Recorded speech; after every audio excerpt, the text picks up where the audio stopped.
we had our first snowfall here in the beautiful Blue Ridge Mountains. So I decided to pick myself up out of my cozy nest and head outdoors to take it all in.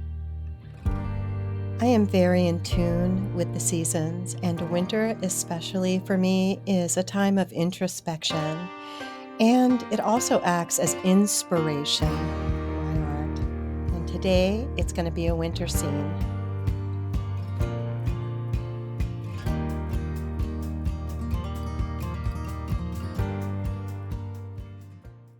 I started the process off by going into my color wheel meditation, and I'll link that above. And I just went with the colors that I felt. So this was the result. I really wanted a combination of both cool and warm colors. And I wanted a lot of blues and purples. That's what I was feeling. So I went with that. This is a completely intuitive process for me. I don't start out with anything in mind. I usually just pick the colors and I just slap them down on the paper. For this one, I was using some scraps I had left over from student grade canvas or paper. I did get the paper wet first. This is a wet on wet painting. And I went with the colors that I felt in that moment. And in this case, I put down raw sienna, followed by Prussian blue. And I just started making zigzag patterns and designs. This isn't the only way that I paint. I do paint using reference images as well. But right now, I'm going through a little bit of a challenging time. And I felt like I just needed to implement some art therapy techniques to kind of release some of those stuck emotions I was feeling. So I didn't hold myself to any particular standard and just started going wild.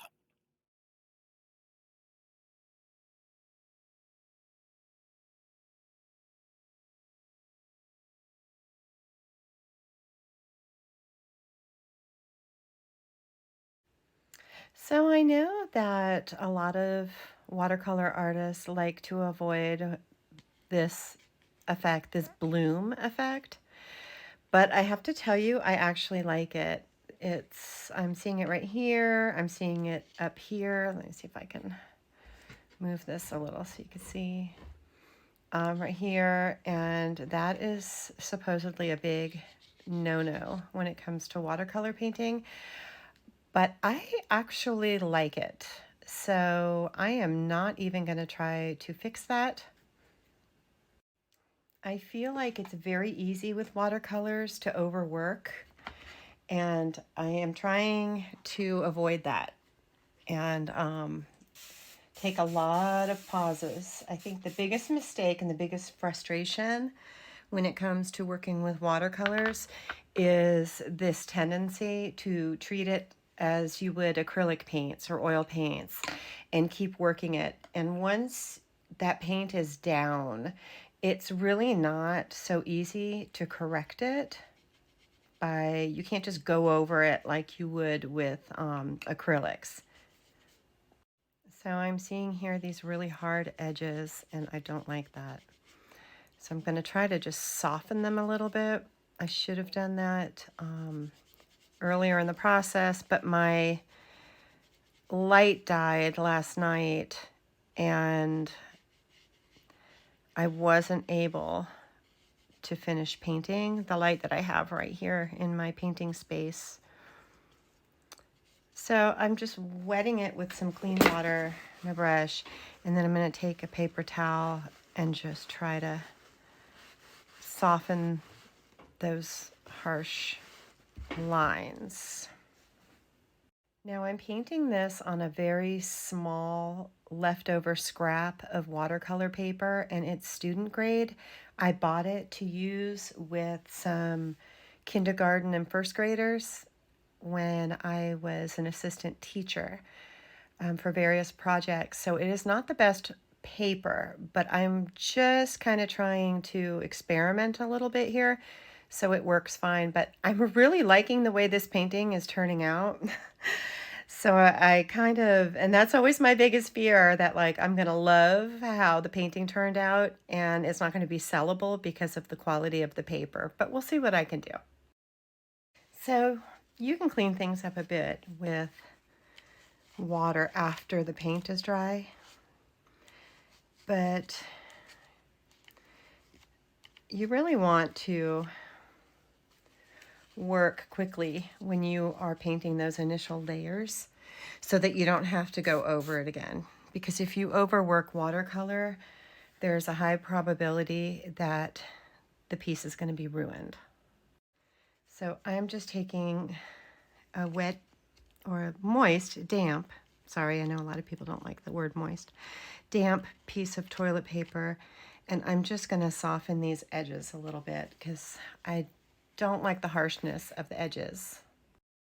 The way I'm going to do this once the watercolor is already dried is I'm going to take just a small brush, I'm going to dip it in clean water, and I am going to go over some of those harsh edges. The brush should be damp, not sopping wet. And see how that, you can still remove some of those harsh lines. And then I'm going to take a piece of toilet paper, kind of crumpled up in a ball, and I'm just going to dab. And rub a little bit just to soften those harsh edges. And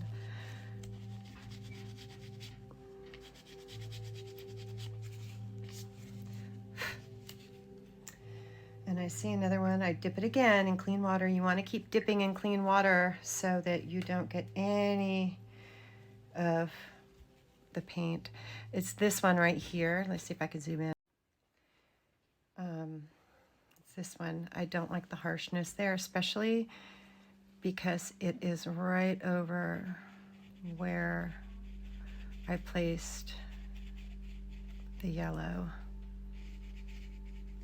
Again, I'm just using a clean brush and then dab. And then there, that softens it right up. And I think I want to remove even a little more. So I'm dipping my brush in clean water again, wiping off the excess, and I'm just going to gently go just along that harsh line.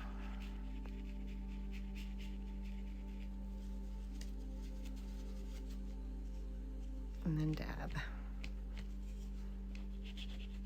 And rub a little bit because I want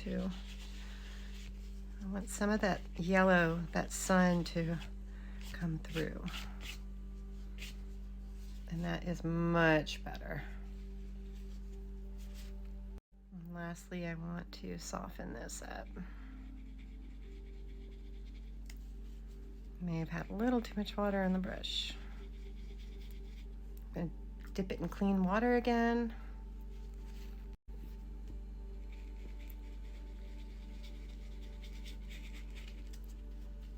And then dab. Less is best when it comes to watercolor, so you can keep doing this, but make sure you don't use too much water. This is cheap paper, like I said, so I don't want to remove too much of the actual paper. Now I did the same thing down here. I blotted a little bit and I dabbed with some toilet paper to give a kind of misty mountain effect on the watercolor. I don't know if you could see this, but this came out really nice. Let's see if I can. It's not really showing up, but right here it's gold.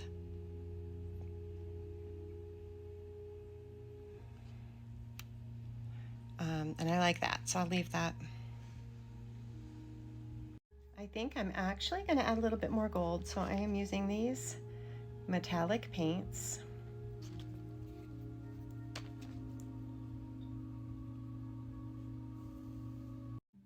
And I have a size 0 rigger brush, which is super thin. I'll put my finger here for reference. There's the gold.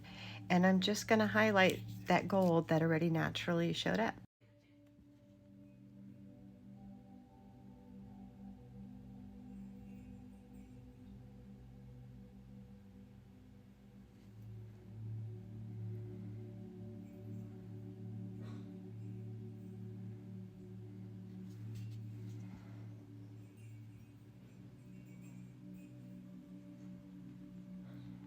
Oh, I wish you could see just how bright that is. I'm sorry, I have to hold it in my hand to really zoom in. Just add a little pizzazz.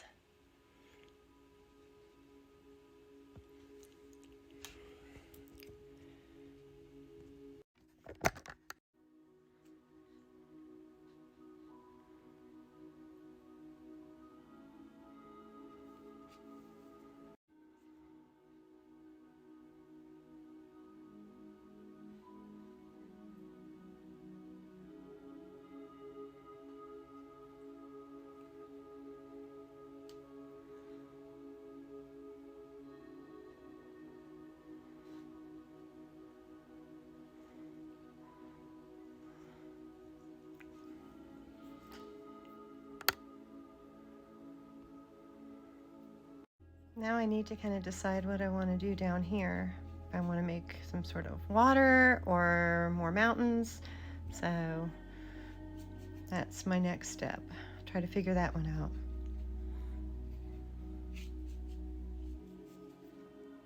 And I know this is unconventional when it comes to watercolor painting, but I am using a hake brush and to just kind of smooth and blend. I do what I want. Now I'm just going to leave it for a while, let it dry, sit on it, and come back and see what else I want to add to it or not add to it. I try not to just keep going and just let it take its natural course and just take my time. Thanks for watching.